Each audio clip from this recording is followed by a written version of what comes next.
کلاس 5 کے پیارے اور ہونہار طلبہ، السلام علیکم ورحمۃ اللہ وبرکاتہ۔ کلاس 5 کے تمام طلبہ کو قرآن کریم کی آن لائن کلاس میں سر محمد وقاص خان آپ تمام بچوں کو دل کی گہرائیوں سے خوش آمدید کہتا ہوں۔ عزیز طلبہ کرام، جیسا کہ آپ کو معلوم ہے کہ حالات ناساز ہونے کی وجہ سے ہم آج کل آن لائن قرآن کریم پڑھ رہے ہیں اور آپ کی جو کلاس ہے وہ آن لائن ہو رہی ہے۔ آپ کی سہولت کے لیے اور جو بچے کلاس نہیں لے رہے یا ان کو سبق اچھی طرح سے یاد نہیں ہوتا وقت کی کمی کی وجہ سے، میں نے یہ فیصلہ کیا ہے کہ تمام بچوں کے لیے اپنا روزانہ کا سبق شیڈول کر کے آپ کے لیے یوٹیوب پر مہیا کر دوں، تاکہ کسی بھی وجہ سے نیٹ پرابلم یا بجلی نہ ہونے کی وجہ سے اگر آپ بر وقت اپنی کلاس نہیں لے سکے یا آپ کا سبق کچا رہ گیا ہے تو آپ دوبارہ کسی بھی وقت یوٹیوب پر اپنی اس کلاس کو دوبارہ سے اٹینڈ کر لیں اور دن میں جو بھی سبق ہوا ہے اس کو اچھی طرح سے یاد کر لیں، اور جن بچوں کو سبق یاد نہیں ہوا وہ دوبارہ سے اس سبق کو سنیں اور اپنا سبق پختہ کریں۔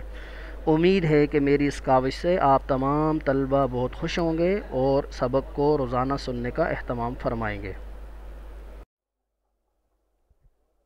تمام طلبہ اس بات سے بخوبی آگاہ ہیں کہ ہم آن لائن کلاس جو لے رہے ہیں وہ حالات کی وجہ سے لے رہے ہیں۔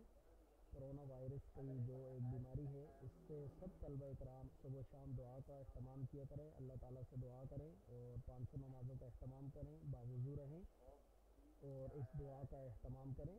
یہ دعا آج بھی ہم انشاءاللہ اپنے سبق کو شروع کرنے سے پہلے اس دعا کو پڑھیں گے، اور ویسے بھی آپ اپنے معمولات میں صبح اور شام اس دعا کا اہتمام کریں۔ تو انشاءاللہ ابھی ہم پڑھتے ہیں، آپ بھی میرے ساتھ یہ دعا پڑھیں۔ اس دعا کو صبح و شام 3 مرتبہ پڑھنا ہے، تو سب بچے میرے ساتھ پڑھیں۔ اللہم عافینی فی بدنی، اللہم عافینی فی سمعی، اللہم عافینی فی بصری، لا الہ الا انت۔ اس دعا کو صبح اور شام 3 مرتبہ پڑھنے کا اپنا معمول بنانا ہے۔ عزیز طلبہ کرام، آپ کو معلوم ہے کہ کرونا وائرس کی وجہ سے آپ اسکول نہیں آ رہے اور ہماری کلاس آن لائن ہے، تو بیٹا احتیاط کے ساتھ ساتھ ہم اللہ تعالیٰ کے حضور 5 نمازوں کا اہتمام کریں، دعاؤں کا اہتمام کریں، اور خصوصاً جو صبح و شام کی دن کی حفاظت کی دعائیں ہیں ان کو پڑھنے کا اہتمام کریں۔ ایک دعا ابھی ہم پڑھیں گے اپنی کلاس کو شروع کرنے سے پہلے، تو آپ تمام طلبہ کرام میرے ساتھ اس دعا کو پڑھیں اور اپنے صبح و شام کے معمولات میں اس دعا کا ضرور اہتمام کریں، اور اپنے گھر میں اپنے والدین اور بہن بھائیوں کو بھی اس دعا کے پڑھنے کا اہتمام کروائیں۔ تو سب بچے میرے ساتھ اس دعا کو پڑھیں۔ اللہم عافینی فی بدنی، اللہم عافینی فی سمعی، اللہم عافینی فی بصری، لا الہ الا انت۔ once again، اللہم عافینی فی بدنی، اللہم عافینی فی سمعی، اللہم عافینی فی بصری، لا الہ الا انت۔ بیٹا آج کا ہمارا سبق سورۃ الفتح آپ کے سامنے اسکرین پہ نظر آ رہا ہے، آیت نمبر 15 تا آیت نمبر 25۔ جو آیت نمبر 15 سے 20 ہے یہ ہمارا پچھلا سبق ہے جو کچھ بچوں کو یاد نہیں تھا، اور آیت نمبر 20 سے 25 تک نیا سبق ہے، تو یہ تقریباً 10 آیات آپ کی ہیں جو آپ نے یاد کرنی ہیں۔ چلتے ہیں اب ہمارے سبق کی طرف۔ اعوذ باللہ من الشیطان الرجیم، بسم اللہ الرحمن الرحمن الرحيم. سيقول المخلفون إذا انطلقتم إلى مغانم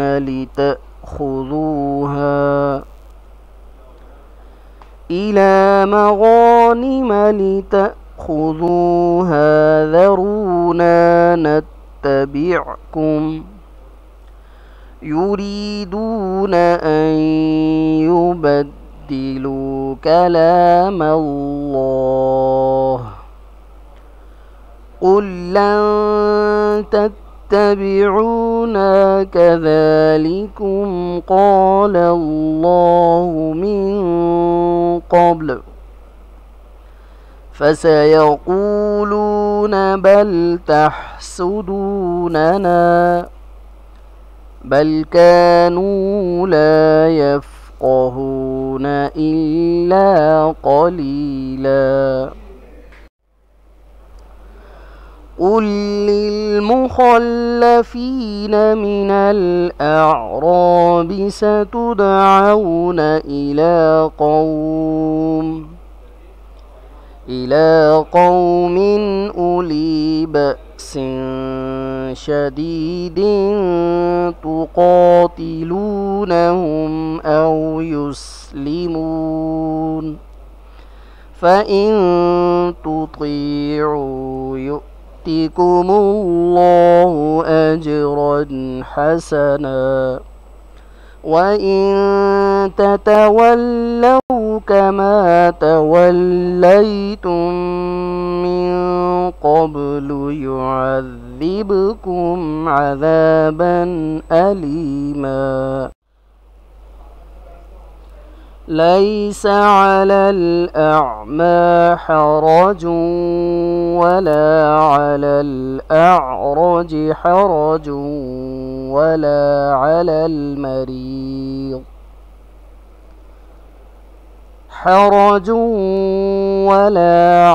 المريض حرج ومن يطع الله ورسوله يدخله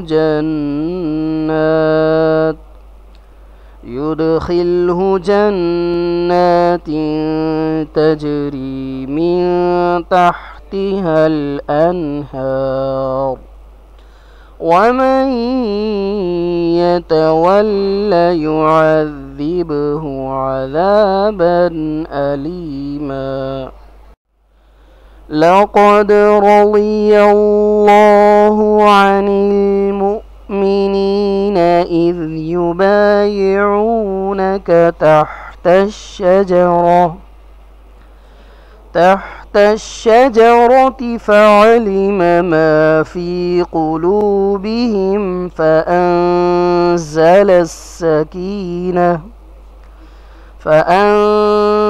السكينة عليهم وأثابهم فتحا قريبا ومغانم كثيرة يأخذونها وكان الله عزيزا حكيما. وعدكم الله مغانم كثيرة تأخذونها فعجل لكم هذه وكف أيدي الناس عنكم ولتكون آية للمؤمنين ويهديكم صراطا مستقيما. وأخرى لم تقدروا عليها قد أحاط الله بها وكان الله على كل شيء قديرا ولو قاتلكم الذين كفروا لولوا الأدبار ثم لا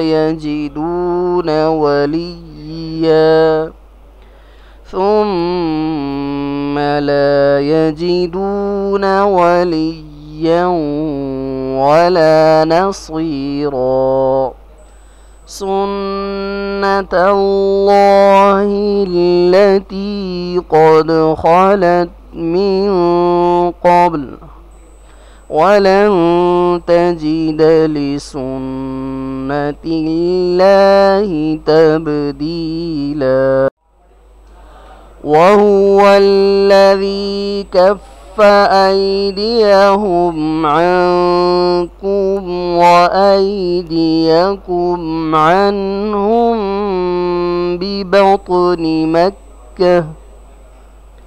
ببطن مكة من بعد أن أغفركم عليهم وكان الله بما تعملون بصيرا هم الذين كفروا وصدوكم عن المسجد الحرام والهدي معكوفا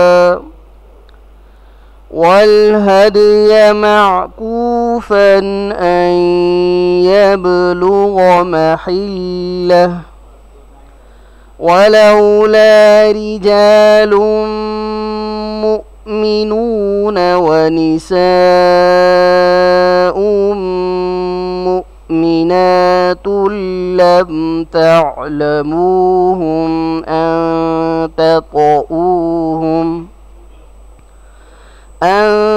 تطؤوهم فتصيبكم منهم معرة بغير علم ليدخل الله في رحمته من يشاء لو تزيلوا لعذبنا الذين كفروا منهم عذابا أليما صدق الله العظيم. अज़ीज़ तलबा कराम, आज का हमारा सबक मुकम्मल हुआ। आप तमाम तलबा से गुजारिश है कि ये जो मेहनत हुई है, आपके सामने जो सबक पेश किया गया है, इसके लिए अनथक मेहनत की गई है। आप तमाम तलबा कराम दिली तौर पर खुशी व खुजू के साथ सबक को सुने, बार बार सुने, लेजा सुनने की कोशिश करें, तलफ़्फ़ुज़ सुनने की कोशिश करें। मखारिज और सिफ़ात को जैसे उस्ताद मोहतरम पढ़ा रहे हैं, आप उसी तरह सुने और उसको उसी तरह पढ़ने की आदत बनाएं, ताकि कल क्लास में आने से पहले आपको सबक 100% याद हो। अल्लाह ताला हम सब की नुसरत व मदद फ़रमाए और आप सबको कामयाब फ़रमाए। अस्सलामु अलैकुम व रहमतुल्लाहि व बरकातुहू।